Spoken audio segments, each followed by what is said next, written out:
Приветствую аудиторию Якутского Саха-информационного агентства. Приветствую нашего гостя в студии. Это Гаврил Парахин, лидер Якутского регионального отделения ЛДПР, народный депутат. Добрый день, Гаврил Павлович. Здравствуйте. И приветствую также моих коллег, журналистов. Это главный редактор республиканской газеты «Якутия» Евгений Гребчатов и редактор сайта «Блокнот Якутск» Айталина Никифорова.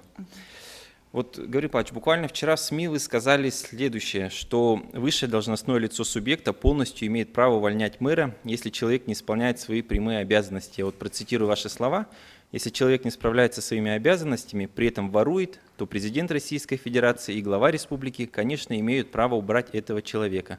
Вот хотел вас спросить, насколько такой подход правилен в сохранении паритета местных властей, республиканских и региональных властей?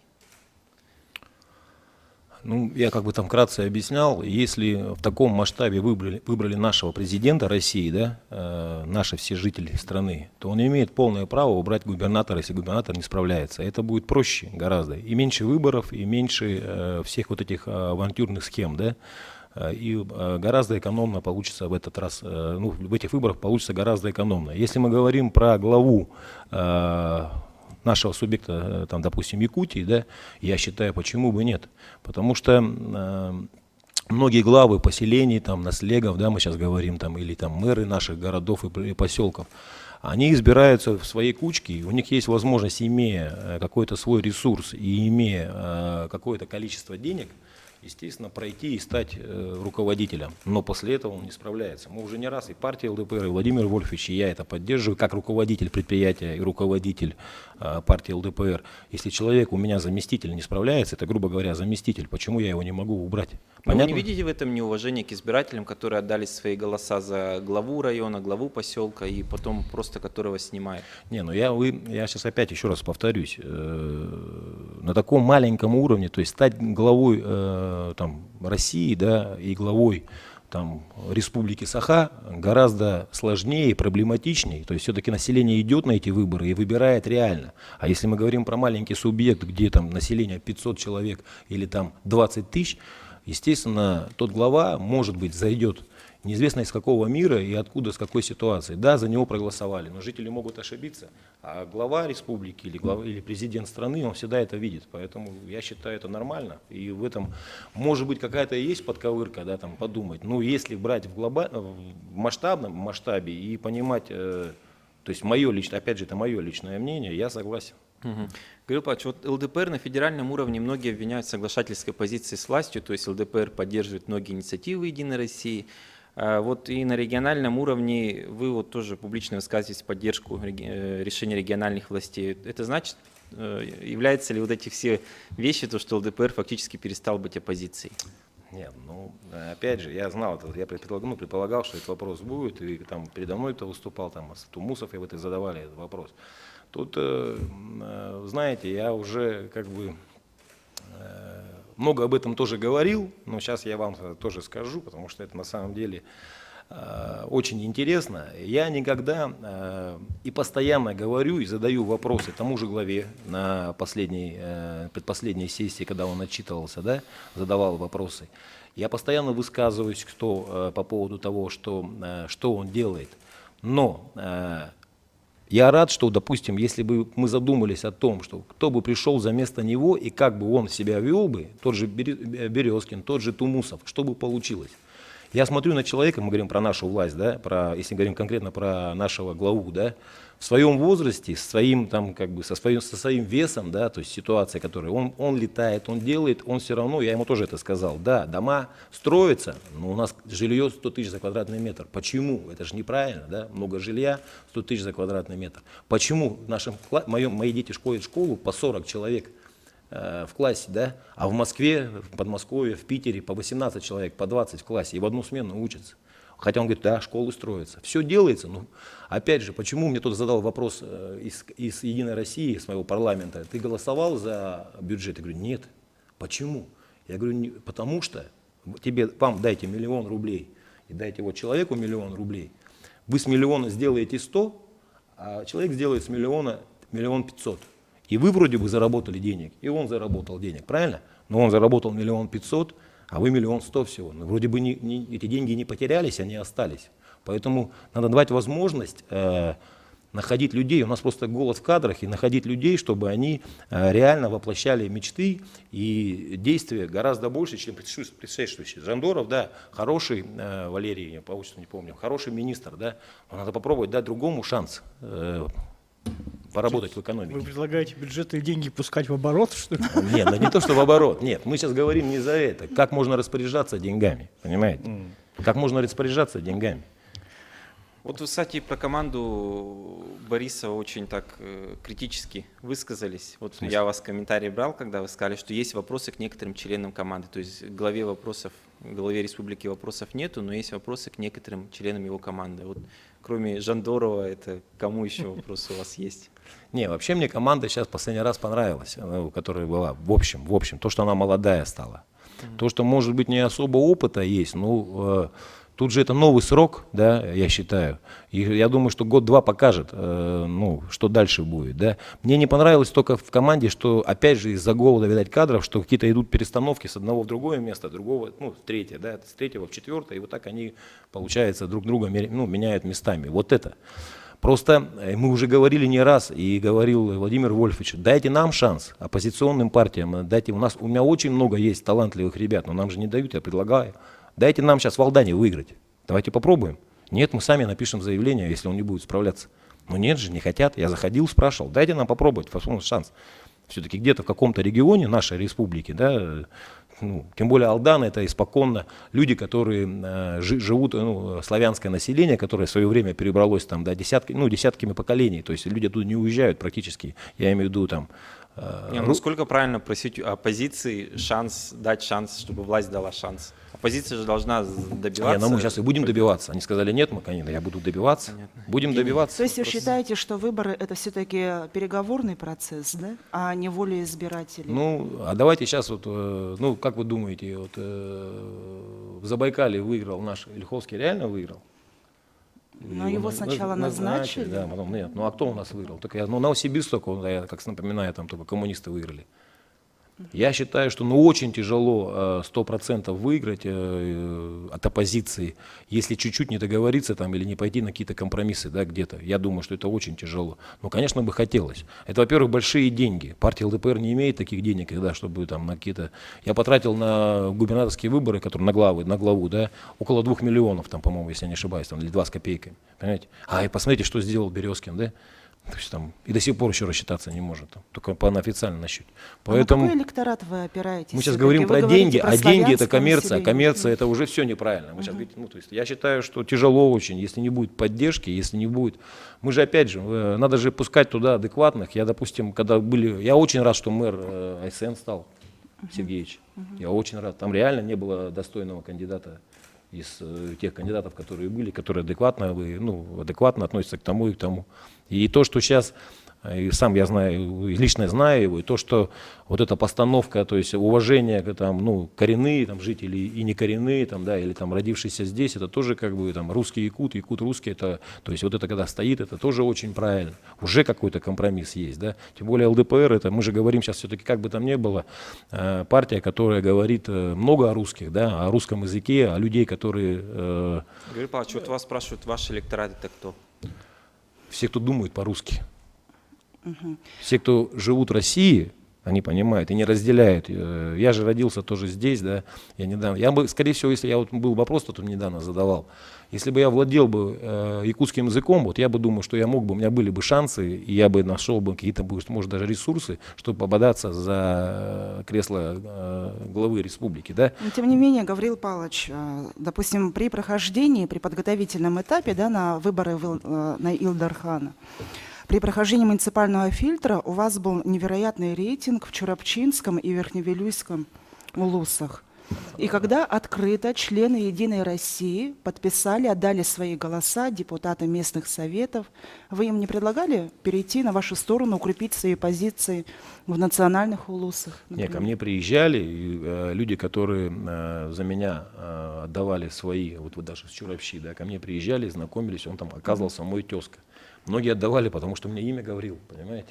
Это не был процесс переговорный, да, когда вдруг члены «Единой России», вопреки мне было интересно, партийной дисциплине, вдруг поддержали ЛДПР. в национальных Нет, улусах. но мы Вас щас- это не удивило, да? Да никак? меня почему? Меня и удивляло, и не удивляло, но я к этому отнесся спокойно. Была задача мне зарегистрироваться, да. То, что И вам помогли. да, и мне помогли, ну чуть-чуть, но помогли. Но все равно там основное то, что мы сделали, у нас есть свои депутаты, у нас есть. А то, что помогли, а почему бы не помочь нормальному человеку зарегистрироваться? Березкину же помогли Хорошо. зарегистрироваться. Вы Ну, а думаете, ему вообще- тоже не помогли? Ясно. Трудно ли вообще в Национальной Республике, да, продвигать интересы ЛДПР после известных неосторожных высказываний вашего лидера Владимира Вольфовича по поводу Ледовитого океана, ссылки Да, Якутов, а вы там, когда вот это по поводу передела Алроса, ну и А что много было переделал таких. Лаврос? Не, ну тут мы же прекрасно понимаем, то есть вы поймите, все, что говорит Владимир Вольфович, все это правда, и она же есть, просто вот я про Ледовитый океан, да, но надо вот это вот где-то найти это, где это. В то время еще не было интернета. Ну, вот надо найти, показать, мы все об этом говорим, понимаете, а то, что сейчас Владимир Вольфович говорит, что рано или поздно будут губернии, они будут, я в это верю, понимаете. То, что мы сейчас говорим о нашем, то, что у нас там суверенитет республики, что мы это наша республика, а все отдаем и безвозвратно, это же есть, правильно? Каждый день это происходит, понимаете? А что, мы говорим, что мы да такие, но мы же не можем ничего. Без моих родителей, без родителей его, я не знаю, здесь, или без родителей ваших, не было бы нашей республики. Пока мой папа не приехал сюда учителем, не воспитал тут 60-х годов наше население города, да, в частности города. Мама у меня строитель, 45 лет мама у меня строит.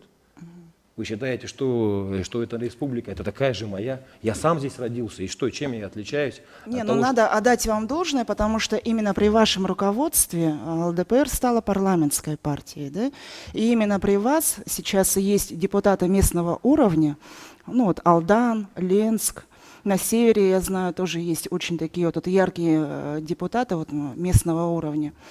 Но не каждая партия может похвастаться таким. Но единственное, там Ленск исключение, то что Андрей Батурин, да, он громко хлопнул дверью и вышел из партии и обозвал вас сутенером, да, за соглашательскую позицию.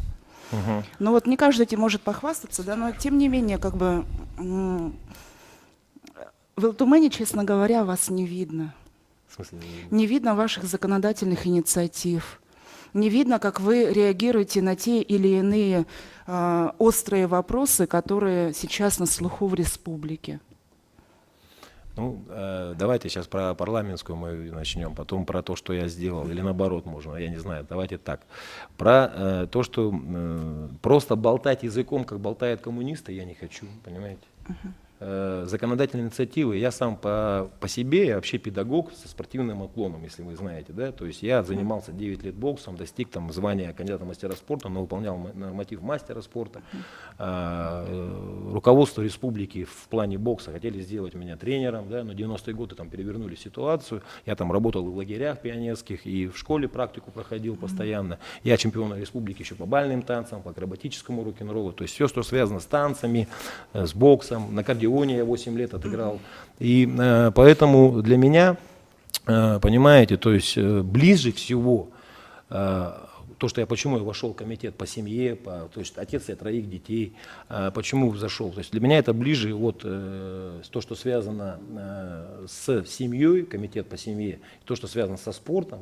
И законодательные инициативы, ну, по торговле, мне очень, то есть я в этом участвовал, то есть закон, который по алкоголю, я в нем непосредственно принимал на всех круглых столах, инициативы вносил, и то, что сейчас мы добились, более-менее, понятно, что да, там, то есть мы же говорим сейчас все-таки про людей, которые, ну, я приравнивал алкоголь к наркотикам, да, и люди, которые торгуют этим, они занимаются нечестными, не то, что нечестными, но я бы никогда в жизни такого бы не сделал, да, вот, они там на фоне этой борьбы заклеили весь город все с этими вывесками, да, и взбудоражили общественность и, естественно, главу, и получилось, что сейчас мы доработали этот закон. Хотя на самом деле можно было и оставить на первых этажах где-то. Мы сейчас там говорим про Поярков, мы там говорим про Тоймаду, да, там, где все испокон веков это было спиртное на дороге, там, ну, дом, да, жилой. Но мы сейчас не от этого. И поэтому там, где я могу участвовать, я участвую, да. Вы же поймите одно, что 50, мне вообще должны были отдать комитет. Если мне отдали бы комитет, который, как обещали мне отдать, да, как представителю парламентской партии, как человеку, который вошел в парламент Якутии, я должен был 100% мне нужны были отдать. Отдали же Тумусову, ну не Тумусову, отдали Справедливой, да, отдали коммунистам, да, там. И у них, естественно, есть возможность работать. Но меня сами лишили возможности заниматься законопроектами, что-то внедрять. То, что я там участвую там, по семье, там, я просто... А новое, смысл не внедрять новое, когда новое меня все равно никто не послушает. Понимаете? Кашуковский законопроект по Кашукову, по энергетикам. Ну, Да, интересная примешь, тема, добили. Но опять же, почему? Опять же, почему? Там с 10-й попытки. Опять же, человек «Справедливой России» там вошел. Там, то есть, понимаете, им как бы я только сейчас более-менее, я для себя осознаю. То есть я сам только понял вкус вообще, начинаю понимать. Я думаю, может, на следующий год я только войду. Может, через год вкус вообще работы как депутата. Я ж не был депутатом ни городским, я не был ни поселковым. Да? Плюс у меня партия целая, понимаете?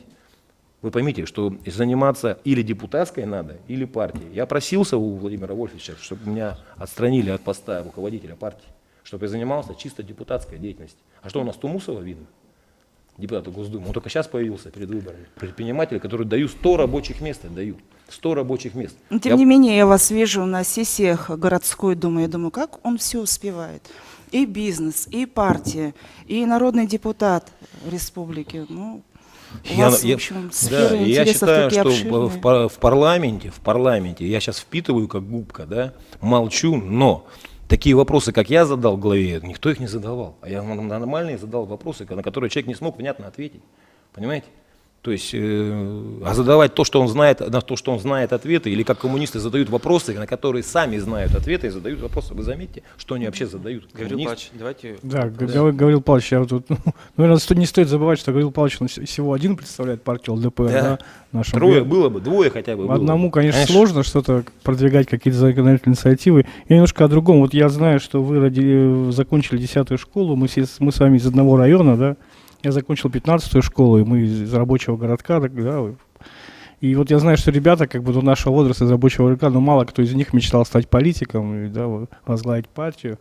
Откуда у вас это желание, да, и как вы стали политиком? Вот как это произошло? Почему вы себя почувствовали вдруг нужно возглавить отделение партии в республике, в Якутске, а потом пойти в депутаты? Я и в 15-й учился. Я начинал с 9-й, с 1 по 3, потом я учился в 23-й 1 год, потом перешел в 15-ю и заканчивал 10-ю, мою любимую школу. Вот, поэтому и там я и преподавал и танцы, и все остальное прочее, да. И там меня помнят очень хорошо, и там же я и спортивную свою деятельность начал, и с футбола, и с боксом. Тут вообще, как бы, я в политику на самом деле не хотел. Царство небесное папе, папа у меня учитель, говорю, в 9-й школе, в 27-й работал. Он очень любил Жириновского, и тут случайно приезжают люди, которые искали здесь руководителя по партии. Если вы помните предыдущего руководителя, да, Татьяну Котовскую, она свои надежды не оправдала, работая и возглавляя отделение, и нужен был новый человек. Вот. Я сказал, что я не хочу. Они сказали, мы через неделю придем. Вот. Они здесь неделю жили, смотрели всех членов партии, которые были, кандидаты, которые хотели, у него в списке были в Ултумен, когда не получилось у них пройти. И так получилось, что они через неделю возвращаются, говорят, ну, хотя они меня вообще не знали, им посоветовали просто людей, ну, то есть знакомые знакомых, и сказали, что ну реально мы видим только тебя, потому что все, что тут есть, тут нам не подходит. Пожалуйста, возглавь, съезди, посмотри на Москву, познакомься, поговори. И я прямо всю ночь не спал, мы с женой, и думали, ехать все-таки, не ехать на согласование, то есть на эту тему. Для меня казалось это все как бы, ну, очень такое другое, да.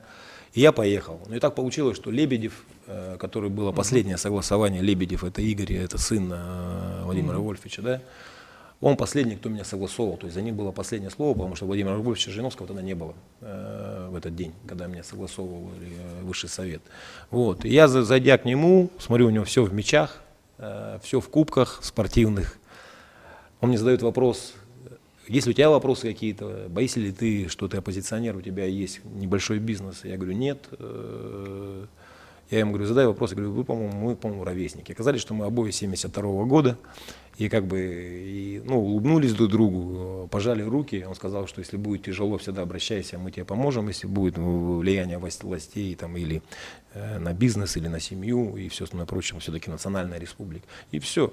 Ну и тут все, спортивные интересы. Я как бы, благодаря мне сейчас 42 депутата у нас, и они было, то есть у нас только были вот люди, которые купили мандаты у Котовской, если вы не знаете. Да, Они отдали деньги в Ленске. Там, да, насколько я помню, я да, как бы, да, занимался тоже это этой люди, историей. которые не ЛДПРовцы, Как Котовская стала во главе отделения, там тоже Всё продавалось, была отдельная история, как бы там связанная с незаконным голосованием внутрипартийным. И немножко о другом. Ну, хорошо, вот вы уже во главе якутского отделения, да, какое-то время. Скажите, вот за это время удалось ли вам нарастить количество членов, в том числе и в наших отдаленных на слегах и Конечно. улусах? Я очень рад. Я раньше думал, знаете, там заставлял кого-то там, ну там друзей, знакомых, отправлял людей там, да. Сейчас такого нету. Люди каждый день приходят, через день приходят, сами вступают. То есть благодаря все-таки, я так думаю, еще и то, что сегодня отношение Владимира Вольфовича очень резко изменилось, благодаря там Крыму, да, благодаря, вы же видите, что он каждый день на экране, через день там Соловьев, там, ну, все передачи, которые есть политические, он там присутствует, плюс радио, плюс и люди это видят и идут благодаря ему. Ну и видят, что у нас, естественно, это есть. И мы никого не заставляем, и я от этого отказался, и у меня те близкие, которые мои знакомые, которые на меня смотрели так боязно и думали, да ну, ты там давай, там сейчас все равно там типа все закончится, да, они сами сейчас приходят тоже и тоже вступают, и у нас, я говорю, сегодня завтра утром, я рассказывал, да, что мы едем в Алдан, и едет у нас 70 человек. Скажите, а национальный состав вашего отделения, он какой? Разные. Разные, да, Разные, знаете. да. Семен у нас делопроизводитель, коренной якутянин, он уже работает со мной 4 года, уже, кстати, 4 года в этом году, как я, Семен со мной. И у нас там все национальности, на самом деле, все национальности, и причем именно Саха очень много тоже приходит, вступает в партию. Я как-то спросила одного члена ЛДПР, говорю, ну а как тебя угораздило-то попасть, почему именно ЛДПР? Вот. И он говорит, ты знаешь, есть такое вот братство ЛДПР, в какой бы регион я ни приехал бы, в какой город, я могу спокойно обратиться в региональное там, или там, местное отделение, и меня встретят прямо даже там в порту, накормят, все устроят и так далее. Да? И потом как-то я посещала мероприятие «День флага России» в прошлом году, по-моему, если я не ошибаюсь. Мы там очень яркое такое красочное шоу провели, флаги ваши развивались. И смотрела, Шарики. как вы там друг с другом, да, общаетесь, там, привет, братуха, там все. Вот это реально, да, есть вот такое братство Конечно, ЛДПР? да. И почему я сейчас, кто-то говорит, там, ну, какие-то деньги, кто-то говорит про деньги, почему мы должны вступать там, а что нам за это будет, да?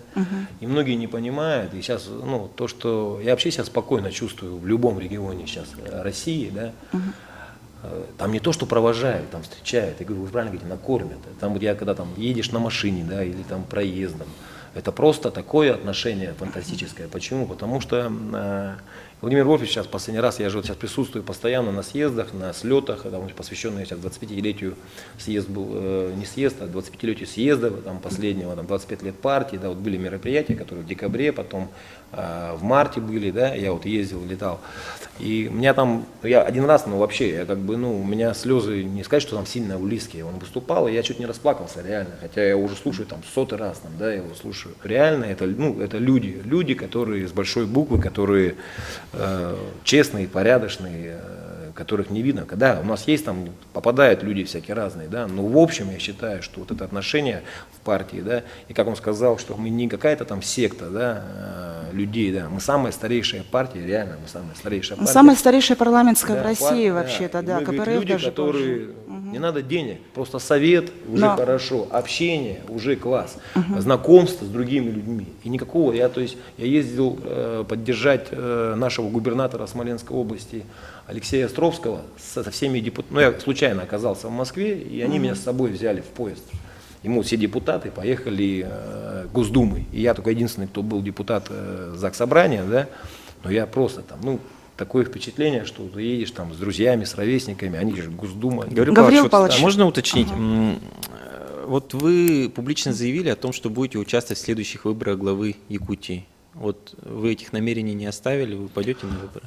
Ну, если, нет, конечно, если в моих рядах появятся человек или вырастет человек гораздо сильнее, надежнее, крепче и лучше там, или там мы решим своим корсоветом, что это, или там высшим советом партии, что он достойнее меня, конечно, он пойдет. А если, то есть ничего не изменится, просто я как руководитель обязан, и как депутат самого высшего уровня в республике обязан участвовать в этих выборах. А вот прошедшие выборы оцените, вот для вас, что эти выборы принесли? Главы? Мне интересно было, наверное, то есть это же первый раз, как бы, я понимал, то есть, во-первых, я очень устал от выборов. Когда я пошел, когда вот вы задали вопрос, когда я согласился стать руководителем партии, мне сказали, выборы всего раз в 5 лет. Все, больше ничего делать не надо. Оказывается, выборы в год 2 раза, да, у нас получается. Сейчас вот было опять весной, там, осенью, и как бы вот так каждый раз. Тяжело, я был уставший на самом деле, да, для меня это как бы только выборы одни закончились, мне было тяжело очень участвовать, финансирования практически никакого не было, потому что очень много было выборов, и нам Москва не помогала.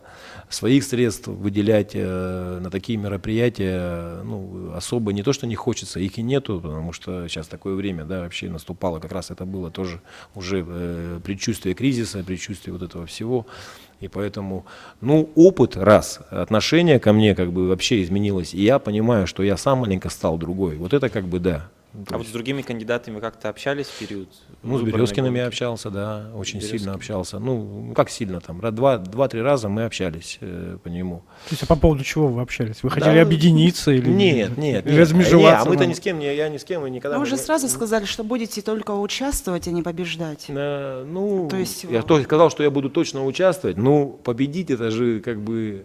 Победить я мог только, если бы Егор Афанасьевич бы отказался, да?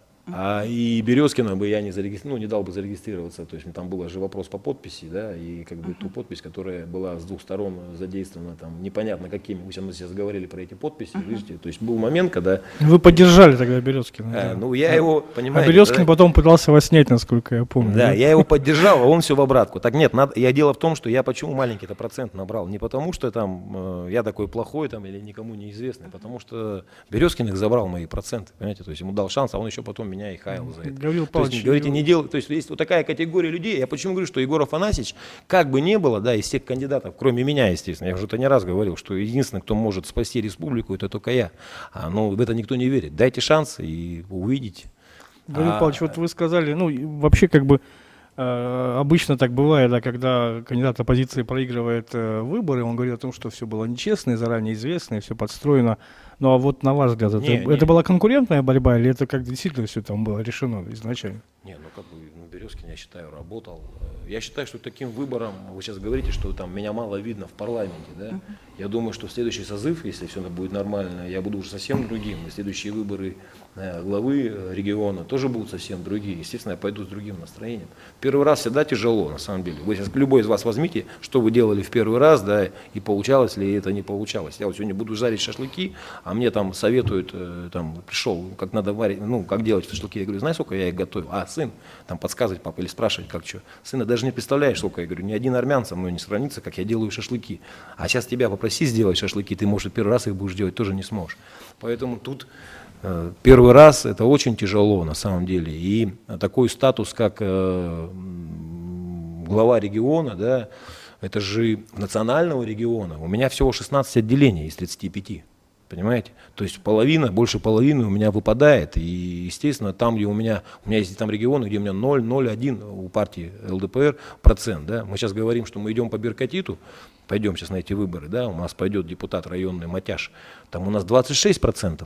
Беркатите. Почему мы идем? И сейчас я туда еду, в Алдан, и поддержу, и буду сейчас настропалять, и поддержу, и приеду сам на эти выборы в Беркатите, потому что у нас 26% только за ЛДПР, плюс парень нормальный, молодой. Юрий Павлович, а вот думские выборы, вы тоже говорили, что у вас есть шанс на мандат в Государственную Думу? Тут, понимаете... Вы же координатор еще по Дальневосточному. Да, по Дальневосточному я координатор, курирую Дальний Восток. Такие полномочия дал мне Владимир Вольфович Жириновский, но сейчас эти полномочия сняты. Почему? Потому что не то, что даже официально сняты. Сейчас опять все депутаты Госдумы, которые прошли по этим регионам, по нашим, говорим про Абрамова Ивана Николаевича, который прошел по Якутии, по Камчатке, по Амурской области, когда, как он амурчанин, они сейчас опять зашевелились и начали работать, потому что у них же есть свой избиратель, который отдал голоса. Мы отдали, по-моему, 35 тысяч, именно наша партия набрала здесь на госдумовских выборах. Вот. И сейчас указание Жириновского в плане того, то, что те депутаты Госдумы, которые у нас есть, это Фургал, Абрамов и Калюжный, они идут как одномандатники вообще пойдут, потому что они уже действующие депутаты, у них есть опыт, они работали на своих, они пойдут по своим округам, где они проживают. Вот. А списков вроде не будет. Даже если будет список, то будет возглавлять его вроде как, ну не вроде даже, а по первым словам Владимира Вольфовича, естественно, мы говорим о человеке, который возглавляет партию или является лидером и которому прислушивается, что должен возглавить человек, которому были назначил как куратор Яблоко по Дальнему Восточному федеральному округу. Если то есть сейчас сегодняшние выборы покажут, что опять продвижение, и на собеседовании я объясню, что мы опять из 42 депутатов у нас добавилось еще 20, будет 62 депутата, да, то, естественно, я думаю, что это будет повод для того, чтобы все-таки заняться этими госдумовскими выборами и поработать не как одномандатнику, будет, конечно, очень тяжело, как одномандатнику, естественно, это нереально, а как по списочной системе, которая остается на 50%, то, может быть, если ничего не изменится, мы же сейчас прекрасно понимаем, что сейчас будет бешеное сокращение тех депутатов, которые у нас прошли по центру, да, по центральной части России. Да. А у нас Дальний Восток – это самый хороший показатель вообще партии ЛДПР на Дальнем Востоке, потому что мы уделяем огромное внимание Дальнему Востоку, партии ЛДПР, и там за нас люди, которые с материка в свое время переехали, они очень сильно уважают Владимира Вольфовича, плюс там военные, плюс там те, как бы наши вот тоже, почему у нас же не просто так в Нерюнгри или там в Алдане там, или в промышленных районах голосуют за ЛДПР. Почему? Все-таки больше людей, которые отдалены от материка и которые находятся в том же Национальной Республике, живут и проживают. И волей-неволей видно ущемление каких-то возможностей. Мне постоянно же жалобы поступают, что уже какая-то клановость душит там того-то, того-то. Юрий Да. Павлович, Ну, а вот Гаврил пе- Павлович, извините. Ага. Гаврил Павлович, голосует все равно большинство женщин. Вот так вот увидишь вашу фотографию, да, или в реале, вы похожи, ну, внешность у вас очень обманчивая, такая, вы похожи вообще на выпускника МГИМО, у вас отличный вкус, есть чувство стиля, да, вы хороший оратор. Но потом, когда я вот увидела ваши в первый раз предвыборные плакаты, такое добро с кулаками, с бицепсами, я так, ой, боюсь, но в то же время как бы и тянет, там, сила, да, опять же. Ну вот, а как вы сами себя вообще ощущаете? Кто вы? Потому что люди вас воспринимают очень по-разному. Из-за ваших там партийных взглядов, ну... Я, если честно, хотел быть учителем всегда. И даже думаю, что сейчас учителем, то есть педагогом, как-то мне интересно и с детьми было общаться, и сейчас даже не с детьми, там, вот у меня коллектив, там, говорю, около 100 человек, и я никогда не праздную там день торговли, день предпринимательства, мы празднуем всегда, я праздную для себя день учителя, и им говорю, что вы как ученики. То есть, потому что У вас достаточно молодой коллектив, по-моему, да? Молодой коллектив, правильно вы сказали. И Владимир Вольфовича я за это поддерживаю. Почему? То есть у нас очень много говорят, что взглядов пересекается, мы очень с ним сильно похожи. И вот это то, что у меня молодой коллектив, то, что я им даю шанс, и то, что, понимаете, они воспитаны в те годы, да, когда я сам прекрасно понимаю, да, даже вот 90-е, то есть их родители, им было не до воспитания своих детей, им было до того, как просто просто прокормить их вообще, понимаете. Они же многие спивались родители, многие сидели в тюрьмах, многие без отцовщина, да, вот эти вот дети их, потому что я это вижу, это видно, что у них там, и поэтому как бы я хочу пополнить иногда и сделать им так, чтобы им действительно те вот моменты, которые они не догоняли или не понимали, да, или не могли понять, благодаря тому, что им некому даже было объяснить, я это пытаюсь донести, там, про честность, про справедливость, не просто там какими-то словами такими, да, а именно действием. У меня ни один человек не работает на меня, им объясняю, да, вы работаете все каждый на себя, у каждого свой процент, чуть-чуть у кого-то больше, другого меньше, и все от вас, то, что вы сделали, то вы и получаете.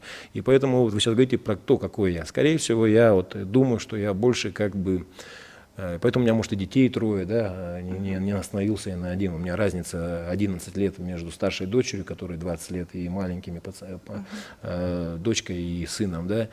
Потому что мне захотелось опять все-таки детей. Может, вам Путин помог? Материнский капитал? Не, я не считаю. Я даже в школу справку не могу предоставить, чтобы там питание, я плачу за питание, платил за питание за троих. Хотя и вы имеете льготу как многодетный. Да, я имею льготу, и мне как бы это, Вот, кстати, насчет плачу, вот, на самом деле, может быть, вам многие считают, что грех не платить, потому что вы вошли в пятерку богатейших депутатов Госсобрания. И вот, кстати, когда это опубликовали эти данные, многие люди возмутились. И вот как вы считаете, это обоснованное возмущение, то, что такие большие суммы наши народные избранники зарабатывают? Там, во-первых, как бы я считаю, что там половина скрыла. Я, наверное, самый бедный из всех депутатов, один из самых бедных, если честно, наверное. Я так думаю, даже с таким доходом, потому что там надо ковырять. Просто я честный депутат, это раз. Во-вторых, вот человек говорит с моей школы, он же знает прекрасно, с какой я школы, и мои родители, я только что сказал, что мне никто ничего не давал. Мы с женой с утра до вечера, знаете, в свое время кушали доширак и работали. А что мне скрывать свои доходы?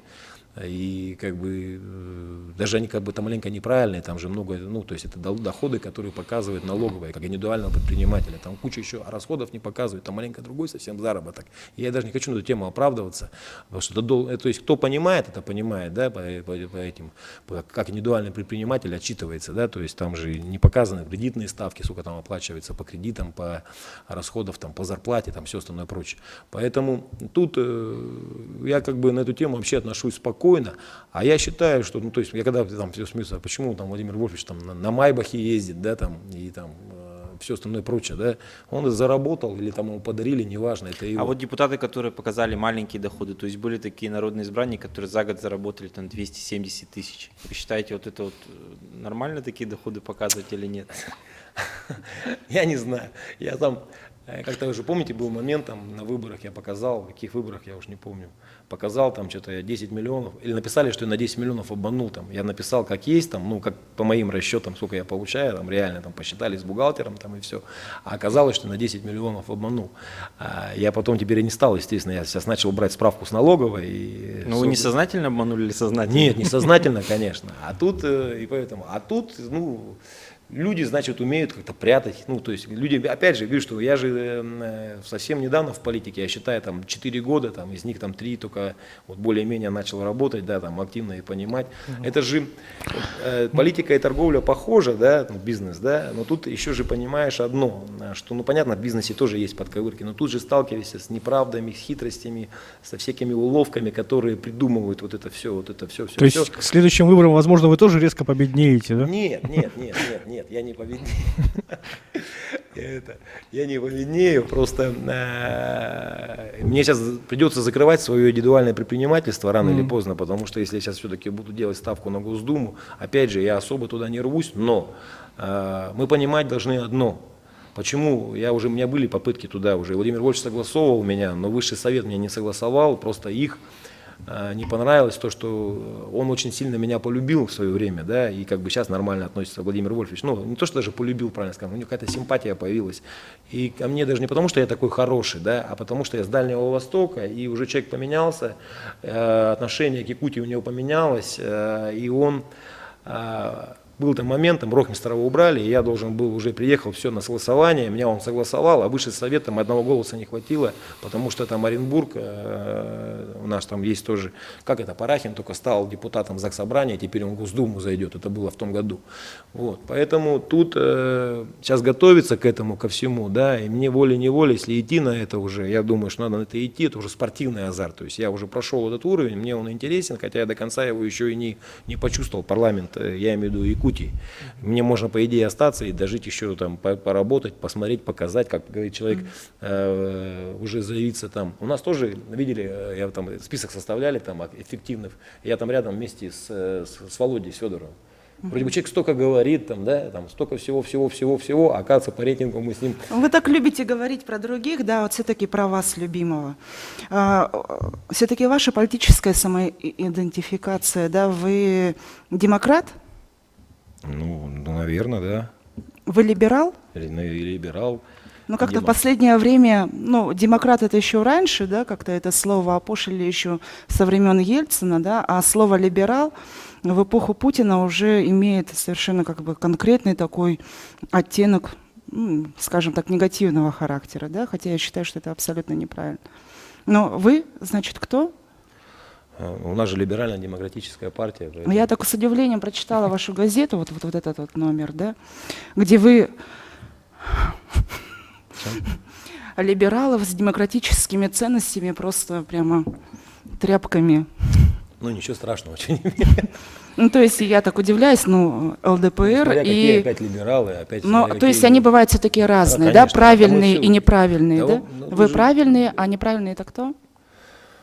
Тот, кто не с нами, кто нас не понимает, наверное, может быть, который, может быть, действует не так, как должно действовать. Мы сейчас, если там мы сейчас эту тему раздувать, я думаю, можно об этом долго говорить. Вот, поэтому вот я вот такой, какой есть. Вот вы к чему меня принесете, я думаю, что у меня есть и оттуда чуть-чуть, и оттуда, поэтому как бы тут... Вы очень много говорите про Владимира Вольфовича. Но существует такое убеждение, что ЛДПР – это партия одного человека. Не будет Владимира Вольфовича, когда он там по старости должен будет передать свои дела кому-то, да, не будет и партии, что партия держится на одном человеке. Вы согласны с этим утверждением? Ну, я считаю, что он ну, действительно лидер, да, я считаю. И когда вот сейчас там много людей стало говорить, да, вот в последнее время там на Москве, я имею в виду, на вот этих слетах, съездах, совещаниях, про Владимира Вольфовича, и когда они сами начинают говорить, я вижу, что вот этот, да, может заменить, вот этот, вижу, может заменить, вот этот, как бы, говорит хорошо тоже, да. Просто никто не пытается сейчас, как бы, его не то что даже нагибать, никто не собирается сейчас не давать ему возможности, тем более в таком возрасте, да, как-то не давать говорить. Он, заметили сейчас, сейчас много наших депутатов на всех других эфирах, там каких-то, которые там шоу, моу, когда его приглашали, он теперь отказался, он уже устал. Он сейчас только вот в основном у Соловьева, да, там еще где-то. Вот. То, что там команда сильная у него есть, и которые очень хорошо могут говорить, и у которых очень много хороших идей, она есть. Ну и есть, которые там не очень, да, я имею в виду сами депутаты Госдумы, которые мне, допустим, лично самому не нравятся, я там половину их знаю. Вот. Но мы сейчас все-таки подытожить, будет ли замена, я думаю, по-любому будет. Останется ли партия, ну, по-любому останется, да. Сравнивать ее с Зюгановым или с Мироновым вообще не, то есть это две разные Ну, вещи. ясно. А можно женский вопрос от блондинки? А до этого не женский был, что ли? Вы когда-нибудь поднимали руку на женщину? Ну, я считаю, ну, такого, чтобы вот именно руку на женщину, как бы, страшно, пощечина была, да. А на Видимо. беременную женщину? Нет. А вы бы вот человеку подали бы руку, который бы поднял бы руку на беременную женщину? Нет, конечно. А сколько раз вы подавали руку Владимиру Вольфовичу? Я напоминаю скандал 18 апреля в прошлом году, когда он оскорбил парламентскую журналистку Russia Today. Ну, да, там этот вопрос я тоже не то что ожидал. То есть, ну, я хочу вам показать, то, что не нужно идеализировать. Нет, да. это- Там, ну, понимаете, вот как он себя ведет в 69 лет, да, на самом деле неизвестно, как мы будем себя вести в 69 лет. Понятно, то есть если заставить его уйти, ну, это значит, ну, то есть похоронить человека, да. Такая выходка с его стороны, я считаю, что просто человека, ну, там был какой-то срыв определенный до этого, да, и вот эта дама попала просто под горячую руку, который человек просто, он эмоциональный, он просто не сдержался. Мы все сами в шоке от этого, понимаете, мы все в шоке. То есть и на солнце пятна бывают, да? Конечно, так и никто идеально не бывает, и это как бы... Говорю, Ну, Павел, я, вот можно еще понятно. один вопросик? Да, и вот я Гаврила Павловича поддержу, да, по теме как бы возможного ухода Владимира Вольфовича и его замены. Дело в том, что в последнее время, как мне кажется, партия ЛДПР достаточно активизировалась, да, и в ее активе достаточно много молодых людей, депутатов, которые выступают на разных площадках, продвигают свои инициативы. Достаточно вспомнить инициативу, в том числе и депутатов ЛДПР, да, об отмене финансирования государственных СМИ. Вот я вижу, ваша газета, да, ЛДПР, который вы издаете, видимо, на собственные средства, значит, вы как-то, считаете нужным, да, это делать, издавать, собственно, издания по отделения своей политической партии. Вот, а ваше отношение к государственным СМИ какое? Нужны ли государственные СМИ, на ваш взгляд?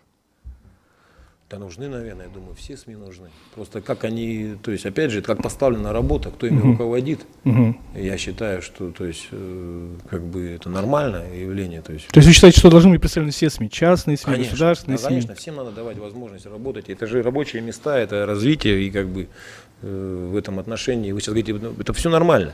Мы сейчас вот просто, пока у меня мысли говорите про наших депутатов, да, у нас в этом году, за эти полугодия, да, у нас получается депутатов Госдумы 12% от общего числа, да, а законопроектов, где мы участвуем, в 20% уже, понимаете, там 60, более 60, там 70 законопроектов, инициатив, которые депутаты Госдумы наши внесли за эти полгода. В частности, там Абрамов тоже много всего интересного. И сейчас мы говорим там о торах, это наша тема, там от отмены налогов, там на время мы хотим вообще все налоги отменить. То есть мы сейчас там очень много законопроектов, которые именно наши, то есть они как дальневосточные, да? Дальневосточные, то есть да, и не только дальневосточные, там же. Амнистия это 70-летию, это же тоже, Жириновский же ее постоянно, и опять мы ее добили. Амнистия, там денежная амнистия, чтобы возвращались деньги сейчас. Гаврил Павлович очень популяризирует депутатов ЛДПР Госдумы. Вот 3 последних вопроса я задам, очень короткие ответы хотел бы услышать. Вот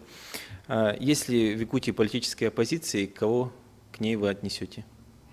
Ну, я считаю, что вот, как бы и не было там Березкина, вот мне показалось, что он такой оппозиционный человек в этом направлении.